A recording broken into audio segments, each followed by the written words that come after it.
Finally 2025 game of the year awards പ്രഖ്യാപിച്ചു.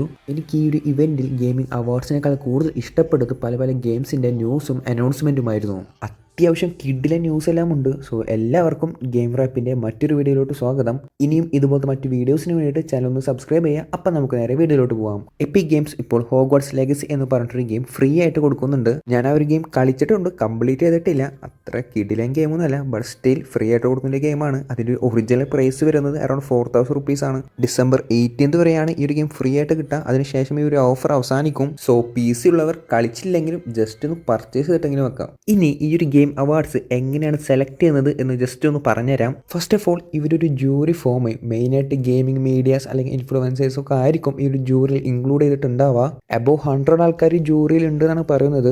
And ഇവരുടെ വോട്ടിന്റെ അടിസ്ഥാനത്തിലായിരിക്കും ഓരോ ഗെയിംസിനും നോമിനേഷൻ ലഭിക്കുക. ഇനി ഇതിൽ നിന്നും ടോപ്പ് നിൽക്കുന്ന 5 ഗെയിംസ്, അതല്ല വോട്ടിങ്ങിൽ എന്തെങ്കിലും ഡ്രോയോ ടൈയോ വന്നിട്ടുണ്ടെന്നുണ്ടെങ്കിൽ 5നേക്കാൾ കൂടുതൽ ഗെയിംസ് ആയിരിക്കും ലാസ്റ്റ് റൗണ്ടിലോട്ട് സെലക്ട് ആവുക. ഇനി ഒരു നോമിനേഷൻ കിട്ടിയ ഗെയിമിൽ നിന്നും വിന്നേഴ്സിനെ സെലക്ട് ചെയ്യുന്നത് 10% പബ്ലിക് വോട്ടിംഗ് അടിസ്ഥാനത്തിലും ബാക്കി ഒരു 90% ഇതിന് മുന്നേ ഒരു ഫോം ചെയ്തിട്ടുള്ള ജൂറിയുടെ വോട്ടിങ്ങും ആയിട്ടായിരിക്കും. സോ ഇതാണ് ഇതിൻ്റെ ഒരു പ്രോസസ്സ്. ഇനി നിങ്ങൾക്ക് ഇതിൽ എന്തെങ്കിലും ഡൗട്ട് ഉണ്ടെന്നുണ്ടെങ്കിൽ താഴെ കമൻറ്റ് ചെയ്യാം. പല ആൾക്കാരും ഇതൊരു 100% പബ്ലിക് വോട്ടിംഗ് ആക്കണമെന്ന് പറയുന്നുണ്ട്. ബട്ട് പ്രാക്ടിക്കലി അത് പോസിബിൾ അല്ല, കാരണം പല ലിമിറ്റേഷൻസും ഉണ്ട്. ഈ ഒരു കൊടുക്കുന്ന അവാർഡ്സ് എല്ലാം കറക്റ്റ് ആണോ എന്ന് ചോദിച്ചാൽ ഐ ഡോണ്ട് നോ. കാരണം ഓരോ ആൾക്കാർക്ക് ഓരോ രീതിയിലാണ് ഓരോ ഗെയിം എഫക്റ്റ് ചെയ്യുക. നമ്മളൊരു 2 മണിക്കൂർ ഒരു സിനിമ കാണുന്ന പോലെയല്ല ഒരു ഗെയിം കളിക്കാന്ന് പറഞ്ഞാൽ. അതിൽ കുറേ ഫാക്ടേഴ്സ് ഉണ്ട്. സമയം ഒരു ഫാക്ടറാണ്, നമ്മൾ കളിക്കുന്ന രീതി, കളിക്കുന്ന ഒരു സിറ്റുവേഷൻ, ഇതെല്ലാം ഡിപ്പെൻഡ് ചെയ്തിട്ടായിരിക്കും ഒരാൾക്ക് ആ ഒരു ഗെയിം ഇഷ്ടപ്പെടാം. ഇതുകൊണ്ട് തന്നെ ഈ ഒരു അവാർഡ്സ് കിട്ടിയ ഗെയിം അല്ലെങ്കിൽ നോമിനേഷൻ കിട്ടിയ ഗെയിം എല്ലാം അടിപൊളിയാണോ അല്ലെങ്കിൽ മോശമാണോ എന്നുള്ളത് എനിക്ക് പേഴ്സണലി പറയാൻ പറ്റില്ല. ഞാൻ കളിച്ച ഗെയിമിൽ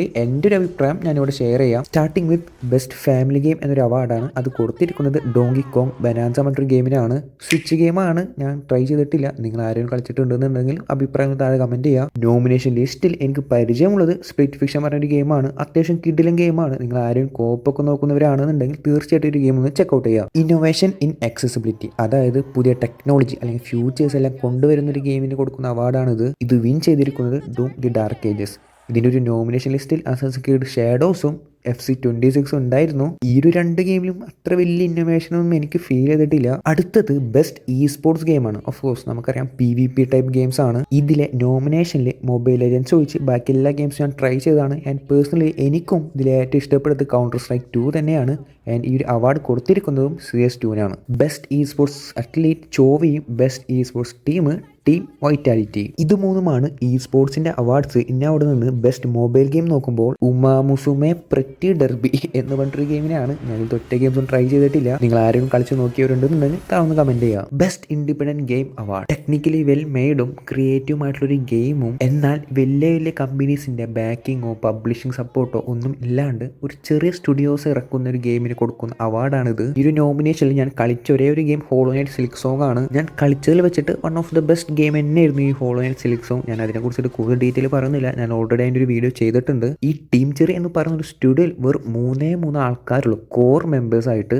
അവരാരും ഈ ഒരു ഇവന്റ് പങ്കെടുത്തിട്ടില്ല. അതിന് റീസണായി ഞാൻ അവസാനം പറയാം. എന്തായാലും ഈ ഒരു അവാർഡ് വിൻ ചെയ്തിരിക്കുന്നത് ക്ലെയർ ഒബ്സ്കർ എക്സ്പെഡിഷൻ 33 എന്ന് പറയുന്നൊരു ഗെയിമാണ്. ഇവരുടെയും സ്റ്റുഡിയോ ആയിട്ടുള്ള സ്റ്റാൻഫോർഡ് ഇന്ററാക്റ്റീവിനും കുറച്ച് പ്രത്യേകതകളുണ്ട്, അതും ഞാൻ അവസാനം പറയാം. ഈ ഒരു ഗെയിമിനും കിഡിലെ റിവ്യൂസ് ഒക്കെയാണ് വന്നിരുന്നത്. ഞാനിത് ട്രൈ ചെയ്ത് നോക്കിയിട്ടില്ല.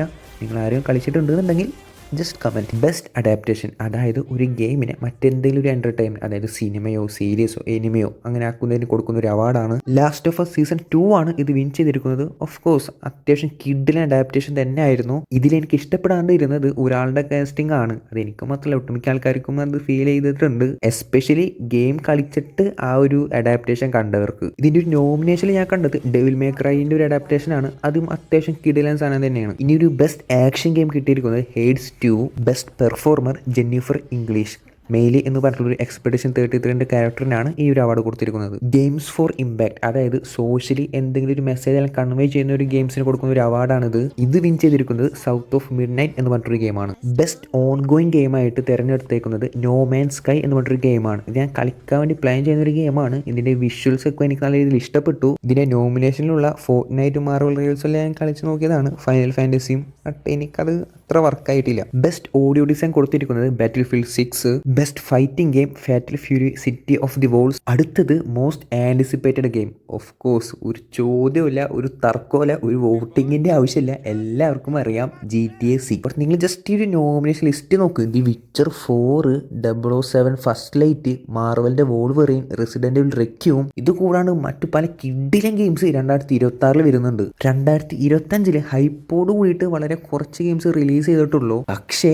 2026 ലിസ്റ്റ് എടുത്താൽ നിങ്ങൾക്ക് മനസ്സിലാവും എന്തോരം കിഡിലൻ ഗെയിംസ് ആണ് ഇറങ്ങാൻ പോകണമെന്നുള്ളത്. ഈ കഴിഞ്ഞ വർഷങ്ങളിലൊന്നും ഇതുപോലൊരു ഗെയിമിംഗ് ലൈനപ്പ് ഞാൻ കണ്ടിട്ടില്ല. എന്തായാലും let's wait and watch. Best action adventure game, ഈ ഒരു കാറ്റഗറിയും നല്ലൊരു കോമ്പറ്റീഷനുള്ള ഒരു കാറ്റഗറി ആയിരുന്നു. കാരണം നോമിനേഷനിൽ ഉള്ളത് ghost of Yotei, death standing 2, hollow knight, Indiana Jones, split fiction. ഇതിന്റെ എല്ലാം ആക്ഷൻ അടിപൊളിയായിരുന്നു. ബട്ട് സ്റ്റിൽ വിൻ ചെയ്തിരിക്കുന്നത് ഹോളോ നൈറ്റ് സിൽക്ക് സോങ് ആണ്. Best art direction expedition 33, best strategy game final fantasy tactic, best debut indie game expedition 33, best score and music expedition 33, best sports and racing game. ഇത് win ചെയ്തിരിക്കുന്നത് Mario cart world എന്ന് പറഞ്ഞിട്ടുള്ള നിന്റെൻഡോന്റെ ഗെയിമാണ്. പക്ഷേ ഇതിൽ F125 എന്ന് പറഞ്ഞൊരു ഗെയിം ഉണ്ട്. ഞാൻ കളിച്ച് നോക്കി, എനിക്ക് നല്ല രീതിയിൽ ഇഷ്ടപ്പെട്ടു. എസ്പെഷ്യലി അതിൻ്റെ ഒരു മൾട്ടിപ്ലെയർ ഫീച്ചേഴ്സ് ഒക്കെ ഉണ്ട്. പിന്നുള്ളത് FC26. അത് പിന്നെ കാലങ്ങളായിട്ട് കളിക്കുന്നതുകൊണ്ട് അത്ര വലിയൊരു ഡിഫറൻസ് എനിക്ക് ഫീൽ ചെയ്തിട്ടില്ല. Then rematch and Sonic Racing. ഇത് രണ്ടും ഞാൻ കളിച്ച് നോക്കിയിട്ടില്ല. റീമാച്ച് അത്യാവശ്യം കിടില എന്ന് പറയുന്നുണ്ട്. ആരെങ്കിലും ഇത് ട്രൈ ചെയ്തവരുണ്ടെങ്കിൽ comment. Best community support Baldur gate 3,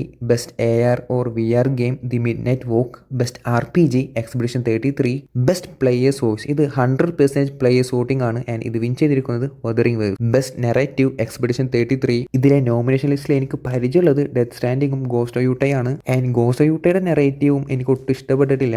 and death standing എനിക്കൊരു കുഴപ്പമില്ല എന്നുള്ള നിലക്കാണ്. ബെസ്റ്റ് മൾട്ടിപ്ലെയർ ഗെയിം ആർക്ക് റൈഡേഴ്സ് ആണ്. ഞാനത് കളിച്ചിട്ടില്ല, അതുകൊണ്ട് ആ ഒരു ഗെയിമിനെ കുറിച്ച് എനിക്കറിയില്ല. പക്ഷേ ഇത് സ്പ്ലിറ്റ് ഫിക്ഷൻ കിഡിലൻ ഗെയിമാണ്, especially for multiplayer. Best game direction expedition 33. And finally game of the year. ഇതിന്റെ നോമിനേഷൻ ലിസ്റ്റിലുള്ളത് Silk Song, Death standing 2, Kingdom Come, Hades 2, Donkey Kong Bananza, Expedition 33. And already നിങ്ങൾക്ക് പല ആൾക്കാർക്കും ഇപ്പോൾ തന്നെ ഏകദേശം മനസ്സിലായിട്ടുണ്ടാവും ഏത് ഗെയിമാണ് വിജയിക്കുക എന്നുള്ളത്, അല്ലെങ്കിൽ റൂമേഴ്സ് എല്ലാം കേട്ടിട്ടുണ്ടാവും. Yes, Clair Obscur Expedition 33. മൊത്തം 12 നോമിനേഷനും 9 അവാർഡുമാണ് ഈ ഒരു ഗെയിമിന് കിട്ടിയത്. ഇതോടുകൂടിയിട്ട് തന്നെ ഗെയിമിംഗ് അവാർഡ്സ് ഹിസ്റ്ററിയിൽ തന്നെ ഏറ്റവും കൂടുതൽ നോമിനേഷൻ കിട്ടിയ ഗെയിമും ഏറ്റവും കൂടുതൽ അവാർഡ് കിട്ടിയ ഗെയിമുമായിട്ട് ഈ ഒരു ഗെയിം മാറി. ഈ ഒരു ഗെയിമിൻ്റെ പിന്നിലെ സ്റ്റുഡിയോ, അതായത് സാൻഫോൾ ഇൻട്രാക്റ്റീവ്. ഈ ഒരു സ്റ്റുഡിയോയിൽ വെറും ബിലോ 50 ആൾക്കാരാണ് വർക്ക് ചെയ്യുന്നത്. ഈ ഒരു സ്റ്റുഡിയോൻ്റെ മെയിൻ ആൾക്കാർ അല്ലെങ്കിൽ ഇതിൻ്റെ ഫൗണ്ടേഴ്സ് യുബിസോഫ്റ്റിൽ വർക്ക് ചെയ്തിരുന്നവരാണ്. പിന്നെ അവിടെ നിന്ന് അവർക്ക് AAA ഗെയിംസിൽ നിന്ന് മാറി ഒരു ഡിഫറെൻറ്റ് നെറേറ്റീവ് സ്റ്റൈൽ അല്ലെങ്കിൽ ഒരു ഡിഫറെൻറ്റ് ഗെയിം ഉണ്ടാക്കാൻ വേണ്ടിയിട്ടാണ് ഇങ്ങനൊരു സ്റ്റുഡിയോ സ്റ്റാർട്ട് ചെയ്തത്.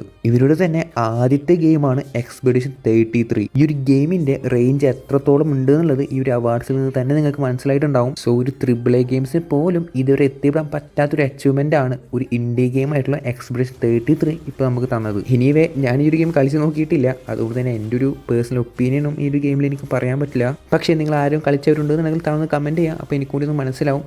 ഞാനത് കളിക്കാൻ പ്ലാൻ ചെയ്തിട്ടുണ്ട്. ഓൾറെഡി കുറേ ഗെയിമുകൾ കളിക്കുന്നുണ്ട്, അതിൻ്റെ ഡെയിലി ഇങ്ങനെ സമയം കിട്ടാത്തതുകൊണ്ടാണ്. ഹോളോ നൈറ്റ് സിൽക്ക് സോങ്ങിൻ്റെ ഡെവലപ്പേഴ്സ് ആയിട്ടുള്ള ടീം ചെറി ഈ ഒരു ഇവന്റിൽ പങ്കെടുത്തിട്ടില്ല. അതിൻ്റെ മെയിൻ റീസൺ അവർ ഷെയർ ചെയ്തത് എല്ലാതും എക്സ്പെഡിഷൻ 33 കൊണ്ടുപോകും, അതുകൊണ്ട് ഇവർ വന്നിട്ട് വലിയ യൂസ് ഇല്ല എന്ന് പറഞ്ഞിട്ടാണ്. ബട്ട് സ്റ്റിൽ അവർക്കും ഒരു അവാർഡ് കിട്ടിയിട്ടുണ്ട്. ഈ ഒരു അവാർഡ് അനൗൺസ് ചെയ്യുമ്പോഴും ഇവർക്ക് ചെറുതായിട്ടിട്ടൊന്ന് കൊട്ടുന്നുണ്ട്. Indiana Jones and the Great Circle and Split Fiction, and the Game Award goes to Hollow Knight Silk Song. See, you guys won. അപ്പോൾ ഇത്രയുമാണ് അവാർഡ്സ്. ഇനി അവിടെ നമുക്ക് ഇതിലെ മറ്റു കിഡിനായിട്ടുള്ള കുറച്ച് ന്യൂസും അനൗൺസ്മെൻറ്റ് എന്തൊക്കെയെന്ന് നോക്കാം. ഫ്രീ ഷെഫേർഡ് എന്ന് പറഞ്ഞൊരു ഗെയിം അനൗൺസ് ചെയ്തിട്ടുണ്ട്. 2027 റിലീസ് ചെയ്യുക. പ്ലേ സ്റ്റേഷൻ, സ്റ്റീമിൽ മാത്രമായിരിക്കും, എക്സ്ബോക്സിൽ ഉണ്ടായിരിക്കില്ല. ഡിക്രപ്പിറ്റ് എന്ന് പറഞ്ഞൊരു ഗെയിം അനൗൺസ് ചെയ്തിട്ടുണ്ട്. ഒരു FPS സോൾസിലേക്ക് കോമ്പായിട്ടുള്ള ഒരു ഗെയിമാണ്. കുറച്ച് ഹൊറർ എലിമെൻറ്റ്സ് എല്ലാം ഉണ്ട്, കുറച്ചല്ല കുറച്ചധികം. 2026 ഇതിൻ്റെ റിലീസ്. ഇനീഷ്യലി പ്ലസിന് എക്സ്ക്ലൂസീവ് ആയിട്ടാണ് ഇത് റിലീസ് ചെയ്യുന്നത്. ക്യാപ്കോം പ്രാഗ്മാറ്റ് എന്ന് പറയുന്നൊരു ഗെയിം അടുത്ത വർഷം ഏപ്രിൽ 24 റിലീസ് ചെയ്യുന്നുണ്ട്. എല്ലാ പ്ലാറ്റ്ഫോമിലും ഉണ്ടാവും, അതായത് എക്സ്ബോക്സ്, PC, പ്ലേ സ്റ്റേഷൻ, എന്തിന് സ്വിച്ച് 2ലും അവൈലബിൾ ആയിരിക്കും. ഈ ഒരു ഗെയിമിൻ്റെ ഡെമോ ഇപ്പോൾ സ്റ്റീമിൽ അവൈലബിൾ ആണ്, മറ്റു കൺസോൾസിലൊന്നും വന്നിട്ടില്ല. ഇതിൻ്റെ പ്രീ ഓർഡർ സ്റ്റാർട്ട് ചെയ്തിട്ടുണ്ട്. ഇതിൻ്റെ പ്രൈസ് വരുന്നത് അറൌണ്ട് 3800 റുപ്പീസ് ആണ്. ബ്രാഡ്ലി ദി ബാഡ്ജർ എന്നൊരു പറയുന്നൊരു ഗെയിം ഇപ്പോൾ അനൗൺസ് ചെയ്തിട്ടുണ്ട്. ഡേ ഫോർനെറ്റ് എന്നൊരു സ്റ്റുഡിയോ ഡെവലപ്പ് ചെയ്യുന്നത്. ആൻഡ് അതിലത്തെ ഒരു വൺ ഓഫ് ദ ഫൗണ്ടർ ആണ് RTRന്റെ ലീഡ് ഡിസൈനർ. ഇതിലെ മെയിൻ ക്യാരക്ടറിന് വോയിസ് കൊടുത്തിരിക്കുന്നത് ഇവൻ പീറ്റേഴ്സ് എന്ന് പറഞ്ഞിട്ടുള്ള ഒരു ആക്ടറാണ്. എക്സ്മെൻ സിനിമയിലെ ക്വിക്ക് സിൽവർ എന്ന് പറയുന്ന ഒരു ക്യാരക്ടറൊക്കെ ചെയ്തിട്ടുള്ള ഒരു നടനാണ്. സ്റ്റാർ വാർസിന്റെ Fate of the Old Republic എന്ന് പറഞ്ഞൊരു ഗെയിം ഡെവലപ്മെന്റിൽ പറഞ്ഞിട്ട് ഇപ്പോൾ അനൗൺസ് ചെയ്തിട്ടുണ്ട്. അതിലൊരു ചെറിയൊരു ഗ്ലിംസ് എല്ലാം കാണിച്ചിട്ടുണ്ട്. നല്ല രസമായിട്ട് അവർ എടുത്തു വെച്ചിട്ടുണ്ട്. എന്തായാലും ഗെയിം ഇറങ്ങുമ്പോൾ നമുക്ക് നോക്കാം. ക്യാപ്കോമിൻ്റെ കുറച്ച് കിഡിലൻ ഗെയിംസ് ഇപ്പോൾ നല്ല ഓഫറിൽ വന്നിട്ടുണ്ട്. ടീമിലുള്ളവരും ചെക്കൗട്ട് ചെയ്യാം. എല്ലാ ഗെയിംസും ഇല്ലെങ്കിലും കുറച്ച് ഗെയിംസ് പ്ലേ സ്റ്റേഷൻ സ്റ്റോറിലും ഓഫറിൽ കിടക്കുന്നുണ്ട്. Resident Evil series, Street Fighter, Devil May Cry, Monster Hunter ഇതെല്ലാം അത്യാവശ്യം നൈസ് ഗെയിമുകളാണ്. സോ താല്പര്യമുള്ളവർ ഇതൊന്നും ചെക്കൗട്ട് ചെയ്യാം. ടോക്സിക് കമന്റ് എന്ന് പറഞ്ഞൊരു ഗെയിം അടുത്ത വർഷം മാർച്ച് 12-നാണ് റിലീസ് ചെയ്യുന്നത്. ഒരു സോംബി ഗെയിമാണ്. പ്ലേ സ്റ്റേഷനും എക്സ്ബോക്സിലും പി സിയിലും അവൈലബിൾ ആണ്. പ്രീ ഓർഡർ ഇപ്പോൾ സ്റ്റാർട്ട് ചെയ്തിട്ടുണ്ട്. പ്രൈസ് വരുന്നത് അറൌണ്ട് 2500 ആണ്. ഡിവിനിറ്റി എന്ന് പറയുന്ന ഒരു ഗെയിമിന് നെക്സ്റ്റ് സീക്വൽ അനൗൺസ് ചെയ്തിട്ടുണ്ട്. 2023 game of the year award കിട്ടിയ ബാൽദൂർസ് ഗേറ്റ് 3 എന്ന ഗെയിം ഡെവലപ്പ് ചെയ്ത സ്റ്റുഡിയോസ് തന്നെയാണ് ഇതും നിർമ്മിക്കുന്നത്. പക്ഷേ പേഴ്സണലി എനിക്ക് ബാൽദൂർസ് ഗേറ്റ് 3 അത്ര വർക്കായില്ല. എനിക്ക് ആ ഒരു ഗെയിം പ്ലേയും അതിൻ്റെ ഒരു വേൾഡും ഇഷ്ടപ്പെട്ടില്ല. ഈ ഒരു ഗെയിം അതായത് ഡിവിനിറ്റിയുടെ വീഡിയോ എല്ലാം കിടിലനായിട്ടുണ്ട്. പക്ഷേ ഗെയിം പ്ലേ റിവീൽ ചെയ്യുമ്പോഴാണ് അതിൻ്റെ ഒരു വേൾഡും അതിൻ്റെ ഒരു ഗെയിം പ്ലേയുടെ സ്ട്രക്ചർ എന്താണെന്ന് മനസ്സിലാവാം. എന്തായാലും നമുക്ക് നോക്കാം. ഫോർ ലൂപ്പ് എന്ന് പറയുന്നൊരു ഗെയിം ബാഡ് റോബോട്ട് സ്റ്റുഡിയോ ഇപ്പോൾ അനൗൺസ് ചെയ്തിട്ടുണ്ട്. റിലീസ് ഡേറ്റ് ഇതുവരെ പറഞ്ഞിട്ടില്ല. കറന്റ് പ്ലേ സ്റ്റേഷനിലും പി സിയിലായിരിക്കും ഇത് റിലീസ് ചെയ്യുക. പോവൻ ഓഫ് ദി ചിക്കൻ ഫുഡ് എന്ന് പറഞ്ഞൊരു ഗെയിമും അനൗൺസ് ചെയ്തിട്ടുണ്ട്. നല്ല രസമുണ്ടായ ഒരു ഗെയിമിൻ്റെ ഒരു ആർട്ട് സ്റ്റൈൽ കാണാൻ വേണ്ടിയിട്ട്. റിലീസ് ഡേറ്റ് ഇതുവരെ പറഞ്ഞിട്ടില്ല. സ്റ്റീമിലായിരിക്കും ഇത് സ്റ്റാർട്ടിങ്ങിൽ റിലീസ് ചെയ്യുക. അതുപോലെ ഓൻഡോസ് എന്ന് പറയുന്നൊരു ഗെയിമും 2026 റിലീസ് ഉണ്ടാവും. എക്സ്ബോക്സിലും പി സിയിലും പ്ലേ സ്റ്റേഷനിലും ഇത് അവൈലബിൾ ആയിരിക്കും. വീഡിയോ കണ്ട് എന്തൊരു സൈഫൈ സൈക്കോളജിക്കൽ എന്തൊക്കെയാണ് തോന്നുന്നുണ്ട്. എന്തായാലും റിലീസ് ചെയ്യുമ്പോൾ നമുക്ക് കാണാം. ഇനി സ്വിച്ച് 2-ൽ റിലീസ് ചെയ്യുന്ന കുറച്ച് ഗെയിംസിൻ്റെ ഡീറ്റെയിൽസ് ആണ്. റെസിഡന്റ് ഇവിൽ റെക്യും അടുത്ത വർഷം ഫെബ്രുവരി 27 അവൈലബിൾ ആയിരിക്കും. ഡസ്ക് ബ്ലഡും അടുത്ത വർഷം വരും. അതുപോലെ ഫൈനൽ ഫാന്റസി 7 ഒരു റീമേക്കും അടുത്ത വർഷം ജനുവരി 22 സ്വിച്ച് 2-ൽ അവൈലബിൾ ആവും. 2X KO എന്ന് പറഞ്ഞൊരു ഗെയിമും അടുത്ത വർഷം കൺസോൾസിൽ അവൈലബിൾ ആയിരിക്കും. ഇതൊരു 2v2 ഫൈറ്റിംഗ് ഗെയിമാണ്. ഇത് ഓൾറെഡി പി സിയിൽ അവൈലബിൾ ആണ്. റെസിഡന്റ് ഇവിൽ റെക്യും അടുത്ത വർഷം ഫെബ്രുവരി 27-നാണ് റിലീസ് ചെയ്യുന്നത്. റെസിഡന്റ് ഇവിൽ 2-ലും 4-ലും മെയിൻ ക്യാരക്ടർ ആയിട്ടുള്ള ലിയോൺ സ്കോട്ട് കെനഡിയും ഈ ഒരു ഗെയിമിൽ തിരിച്ചു വരുന്നുണ്ട്. ഈ ഒരു game PlayStation, Xbox, P C, Nintendo Switch 2-ലും റിലീസ് ചെയ്യും. എക്സോഡസ് എന്ന് പറയുന്ന ഒരു ഗെയിമിൻ്റെ ഒരു അനൗൺസ്മെന്റ് വന്നിട്ടുണ്ട്. 2027-ലായിരിക്കും ഇത് റിലീസ്. പ്ലേ സ്റ്റേഷനും എക്സ്ബോക്സിലും പി സിയിലും ഇത് അവൈലബിൾ ആയിരിക്കും. ഇതിന്റെ വിഷ്വൽസിലും നൈസ് ആയിട്ടുണ്ട്. ഒരു സൈഫൈ RPG ടൈപ്പ് ഗെയിമാണ്. ജസ്റ്റ് ഒരു ഗ്ലിംസ് മാത്രമേ ഇപ്പോൾ തന്നിട്ടുള്ളൂ. എന്തായാലും റിലീസ് ചെയ്യുമ്പോൾ നമുക്ക് നോക്കാം. വാർലോക്ക് ഡഞ്ചൻസ് ആൻഡ് ഡ്രാഗൺസിന് അനൗൺസ് ചെയ്തിട്ടുണ്ട്. ഗെയിം പ്ലേ 2026-ൽ റിലീസ് ചെയ്യും. ആൻഡ് ഗെയിം റിലീസ് ചെയ്യുന്നത് 2027-ലുമായിരിക്കും. ക്രീമർ എന്ന് പറയുന്ന ഒരു ഗെയിമും അടുത്ത വർഷം മാർച്ച് 26-ന് റിലീസ് ചെയ്യും. പ്രീ ഓർഡർ ഓൾറെഡി സ്റ്റാർട്ട് ചെയ്തിട്ടുണ്ട്. പ്രൈസ് വരുന്നത് അറൌണ്ട് 4000 ആണ്. പി സിയിലും എക്സ്ബോക്സിലും പ്ലേ സ്റ്റേഷനും ഇത് അവൈലബിൾ ആണ്. 2019-ൽ ഇറങ്ങിയിട്ടുള്ള കൺട്രോൾ എന്ന് പറയുന്ന ഒരു ഗെയിമിന്റെ സീക്വൽ ആയിട്ടുള്ള കൺട്രോൾ റെസോണ എന്ന് പറയുന്ന ഒരു ഗെയിം അടുത്ത വർഷം റിലീസ് ചെയ്യും. PlayStation, Xbox, P C and മാക്കിലും ഇത് റിലീസ് ചെയ്യും. ഗാങ് ഓഫ് ഡ്രാഗൺ എന്ന് പറഞ്ഞൊരു ഗെയിം അനൗൺസ് ചെയ്തിട്ടുണ്ട്. ഇതിന്റെ ഒരു മെയിൻ പ്രത്യേകത എന്താണെന്ന് വെച്ചാൽ ഇതിന്റെ MC അതായത് മെയിൻ ക്യാരക്ടറായിട്ട് വരാൻ പോകുന്നത് ഡോൺ ലീ ആണ്. ഈ ഒരു ഒറ്റ പേര് മതി ഈ ഒരു ഗെയിമിന്റെ ഹൈപ്പ് കൂട്ടാൻ വേണ്ടിയിട്ട്. ഡെവലപ്മെന്റിലാണ് പറഞ്ഞിരിക്കുന്നത്. എന്തായാലും റിലീസ് ഡേറ്റ് ഒന്നും വന്നിട്ടില്ല. വന്ന പക്ഷേ നിങ്ങൾ അറിയിക്കാം. സ്ട്രീറ്റ് ഫൈറ്റർ എന്ന് പറയുന്ന ഒരു ഗെയിമിന്റെ മൂവി അടുത്ത വർഷം റിലീസ് ചെയ്യുന്നുണ്ട്. ആൻഡ് ഇതിലെ കാസ്റ്റ് ചെയ്തിരിക്കുന്ന ഒരാള് വിദ്യുത് ജംവാലാണ്. ഈ ഒരു സിനിമയുടെ കാസ്റ്റ് മൊത്തം ആ ഒരു പരിപാടിയിൽ പങ്കെടുത്തിരുന്നു. ഇദ്ദേഹം ആ ഒരു പരിപാടിയിൽ വന്നിട്ടുണ്ടായി. ആൻഡ് ഓൾറെഡി നമുക്കറിയാം ഇദ്ദേഹത്തിന് ഒരു റേഞ്ച് എന്നുള്ളത്, especially coming to fighting. So let's see. Lego Batman Legacy of Dark Knight അടുത്ത വർഷം 29 മെയ്നാണ് റിലീസ് ചെയ്യുക. പ്രീ ഓർഡർ ഓൾറെഡി സ്റ്റാർട്ട് ചെയ്തിട്ടുണ്ട്. പ്രൈസ് വരുന്നത് അറൌണ്ട് 4000 ആണ്. P C, Xbox, PlayStation എല്ലാം ഇത് അവൈലബിൾ ആണ്. നിന്റെൻഡോ സ്വിച്ചിൻ്റെ റിലീസ് ഡേറ്റ് ഇതുവരെ വന്നിട്ടില്ല. എന്തായാലും വൈകാണ്ട് വരും. ഈ ഒരു ഇവന്റിലെ അടുത്തൊരു ബിഗ്ഗസ്റ്റ് അനൗൺസ്മെന്റ് ആയിരുന്നു ടോം റൈഡറിന്റെ 2 ഗെയിം റിലീസ് ചെയ്യാൻ പോകുന്നത്. First one Tom rider legacy of Atlantis അടുത്ത വർഷം റിലീസ് ചെയ്യും. അതിനുശേഷം ടോം റൈഡർ കാറ്റലിസ്റ്റ് എന്ന് പറയുന്ന ഗെയിം 2027-ലും റിലീസ് ചെയ്യും. ഡേറ്റ് എല്ലാം ചിലപ്പോൾ മാറാനൊരു ചാൻസ് ഉണ്ട്. എസ്പെഷ്യലി 2027 ഇറങ്ങാൻ പോകുന്ന ഒരു ഗെയിമിന്റെ മിക്കവാറും അടുത്ത വർഷം ഇറങ്ങുന്ന ഗെയിം ഡിപ്പെൻഡ് ചെയ്തിട്ടായിരിക്കും അത്. എന്തായാലും പ്ലേ സ്റ്റേഷനിലും എക്സ്ബോക്സിലും പി സിയിലും ഈ ഒരു ഗെയിം അവൈലബിൾ ആയിരിക്കും. ഫോറസ്റ്റ് 3 അനൗൺസ് ചെയ്തിട്ടുണ്ട്. മറ്റൊറ്റ ഡീറ്റെയിൽസ് ഇവർ കൊടുത്തിട്ടില്ല. ജസ്റ്റ് ഒന്ന് അനൗൺസ് ചെയ്ത് പോയി. ഇൻവിൻസിബിൾ VS എന്ന് പറയുന്ന ഗെയിം അടുത്ത വർഷം ഏപ്രിൽ 30-നാണ് റിലീസ് ചെയ്യുന്നത്. പ്രീ ഓർഡർ ഓൾറെഡി സ്റ്റാർട്ട് ചെയ്തിട്ടുണ്ട്. 4200 രൂപയാണ് ഇതിന്റെ ഒരു പ്രൈസ് വരുന്നത്. എക്സ്ബോക്സിലും പ്ലേ സ്റ്റേഷനിലും പി സിയിലും ഇത് അവൈലബിൾ ആണ്. ഡിയാബ്ലോ ലോർഡ് ഓഫ് ഹേറ്റ്രഡ് എന്ന് പറഞ്ഞൊരു ഗെയിം അടുത്ത വർഷം ഏപ്രിൽ 27-നാണ് release. Pre order already start ചെയ്തിട്ടുണ്ട്. അറൌണ്ട് 8000 ആണ് ഇതിന്റെ ഒരു പ്രൈസ്. പി സിയിലും എക്സ്ബോക്സിലും പ്ലേ സ്റ്റേഷനിലും ഇത് അവൈലബിൾ ആണ്. പേഴ്സണലി എനിക്ക് ഈ ഒരു ഗെയിം വലിയ താല്പര്യമില്ല. ഇതിന് മുന്നിറങ്ങിയ ഗെയിമും എനിക്ക് അങ്ങനെ ഇഷ്ടപ്പെട്ടില്ല. നിങ്ങൾ ആർക്കെങ്കിലും ഈ ഒരു ഗെയിം ഇഷ്ടപ്പെട്ടവരുണ്ടെന്നുണ്ടെങ്കിൽ താഴെ കമന്റ് ചെയ്യാം. 007 ഫസ്റ്റ് ലൈറ്റ് അടുത്ത വർഷം മാർച്ച് 27-നാണ് release. Already pre order start ചെയ്തിട്ടുണ്ട്. അറൌണ്ട് 4000 ആണ്. PC-യിലും എക്സ്ബോക്സിലും പ്ലേ സ്റ്റേഷനും സ്വിച്ച് 2 എക്സ്ബോക്സ് ക്ലൗഡിലും ഇത് അവൈലബിൾ ആയിരിക്കും. എനിക്ക് നല്ലൊരു പ്രതീക്ഷയുള്ളൊരു ഗെയിമാണിത്. എന്തായാലും ഞാൻ വാങ്ങിക്കാൻ പ്ലാൻ ചെയ്തിട്ടുണ്ട്. എന്തായാലും കളിച്ചതിന് ശേഷം നമുക്ക് കൂടുതൽ ഡീറ്റെയിൽസ് നോക്കാം. റിട്ടേണൽ എന്നൊരു ഗെയിമിൻ്റെ അതേ സ്റ്റുഡിയോസ് ഡെവലപ്പ് ചെയ്യുന്ന സറോസ് എന്ന് പറഞ്ഞൊരു ഗെയിം അടുത്ത വർഷം ഏപ്രിൽ 30-നാണ് റിലീസ്. ഇതിന് മുന്നേ ഇതിൻ്റെ റിലീസ് മാർച്ച് 20-നായിരുന്നു. പിന്നെ അത് ചേഞ്ച് ചെയ്തിട്ടാണ് ഇപ്പോൾ ഏപ്രിൽ 30-ലോട്ട് മാറ്റിയത്. ഇതിന് പ്രീ ഓർഡർ ഓൾറെഡി സ്റ്റാർട്ട് ചെയ്തിട്ടുണ്ട്. അറൗണ്ട് 5,000 റുപ്പീസാണ്. ആൻഡ് ഇതൊരു പ്ലേ സ്റ്റേഷൻ എക്സ്ക്ലൂസീവ് ഗെയിമാണ്. നിങ്ങൾ റിട്ടേണൽ പറഞ്ഞൊരു ഗെയിം ട്രൈ ചെയ്തിട്ടുണ്ട് എന്നെങ്കിൽ നിങ്ങൾക്ക് മനസ്സിലാവും ആ ഒരു ഗെയിമിൻ്റെ റേഞ്ച് എന്താണെന്നുള്ളത്. ഓഫ് കോഴ്സ് അത് എല്ലാവർക്കും ഇഷ്ടപ്പെടില്ല. ഒരു ഡിഫറെൻറ്റ് കൈൻഡ് ഓഫ് ഗെയിമാണ്. ബട്ട് എനിക്ക് പേഴ്സണലി നല്ല ഇഷ്ടപ്പെട്ട ഒരു ഗെയിമാണത്. അതിൻ്റെ റിവ്യൂ എല്ലാം ഞാൻ ഓൾറെഡി എൻ്റെ ഒരു ചാനൽ അപ്ലോഡ് ചെയ്തിട്ടുണ്ട്. താല്പര്യമുള്ളവർ ഒന്ന് ചെക്കൗട്ട് ചെയ്യുക. നോലോ എന്ന് പറഞ്ഞൊരു ഗെയിമും അനൗൺസ് ചെയ്തിട്ടുണ്ട്. എക്സ്ബോക്സ്, PC, പ്ലേ സ്റ്റേഷനിലാണ് ഇത് അവൈലബിൾ ആവുക. ഇതിൻ്റെ ഒരു ട്രെയിലർ എല്ലാം കാണാം. അത്യാവശ്യം നൈസ് ആയിട്ടുണ്ട്. വേർ വിൻസ് മീറ്റ് എന്ന് പറഞ്ഞൊരു ഗെയിമിൻ്റെ ദി ഇമ്പീരിയർ പാലസ് എന്ന് പറഞ്ഞൊരു എക്സ്പാൻഷനും അടുത്ത വർഷം റിലീസ് ചെയ്യുന്നുണ്ട്. PC-യിലും പ്ലേ സ്റ്റേഷനിലും മൊബൈലും മാത്രമായിരിക്കും ഇത് വരാൻ പോകുന്നത്. Ace combat 8 the wing of thieves അടുത്ത വർഷം റിലീസ് ചെയ്യും. ഇതിൻ്റെ മുന്നത്തെ ഗെയിംസ് ഒന്നും ഞാൻ കളിച്ചിട്ടില്ല. കളിച്ചവരുണ്ടെങ്കിൽ താഴ്ന്ന് കമൻറ്റ് ചെയ്യുക. ഇത് PC-യിലും എക്സ്ബോക്സിലും പ്ലേ സ്റ്റേഷനിലും അവൈലബിൾ ആയിരിക്കും. സ്റ്റാർ വാർസിൻ്റെ ഒരു റേസിംഗ് ഗെയിംസ് വരുന്നുണ്ട്. സ്റ്റാർ വാർസ് ഗലാക്റ്റിക് റേസർ എന്ന് പറഞ്ഞിട്ട് അടുത്ത വർഷമാണ് റിലീസ്.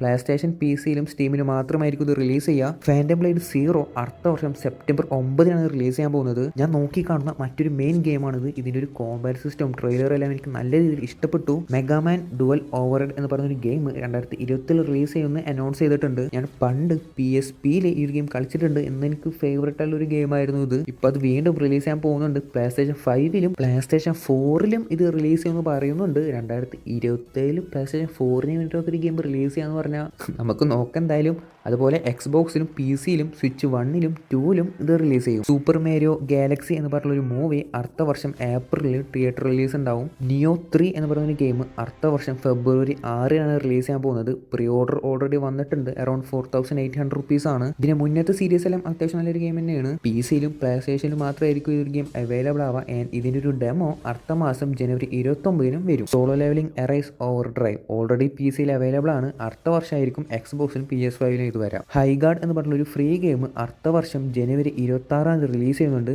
പ്ലേ സ്റ്റേഷനും എക്സ്ബോക്സിലും PC-യിലായിരിക്കും ഇത് റിലീസ് ചെയ്യുക. ഇതൊരു PvP ഓൺലൈൻ ഷൂട്ടർ ഗെയിമാണ്. സോ താല്പര്യമുള്ളവർ ചെക്കൗട്ട് ചെയ്യുക. അപ്പോൾ ഇത്തരമാണ് ഈ ഒരു ഇവൻറ്റിൽ നിന്ന് കിട്ടിയ ന്യൂസുകൾ. ഇതിൽ എല്ലാതും ഉൾപ്പെടുത്തിയിട്ടില്ല. കുറച്ചൊക്കെ മിസ് ഔട്ട് ചെയ്തിട്ടുണ്ട്. എനിക്ക് അത്ര വലിയൊരു ഇമ്പോർട്ടൻസ് തോന്നാത്ത ന്യൂസ് എല്ലാം ഞാൻ ഒഴിവാക്കിയിട്ടുണ്ട്. ആൻഡ് GTA 5-ൻ്റെ ന്യൂസ് അപ്ഡേറ്റ്സോ ഒന്നും ഇതിൽ പറഞ്ഞിട്ടില്ല. അവർക്ക് അതിൻ്റെ ആവശ്യമില്ല.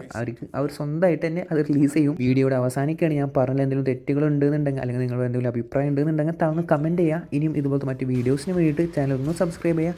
അപ്പോൾ ഓക്കെ.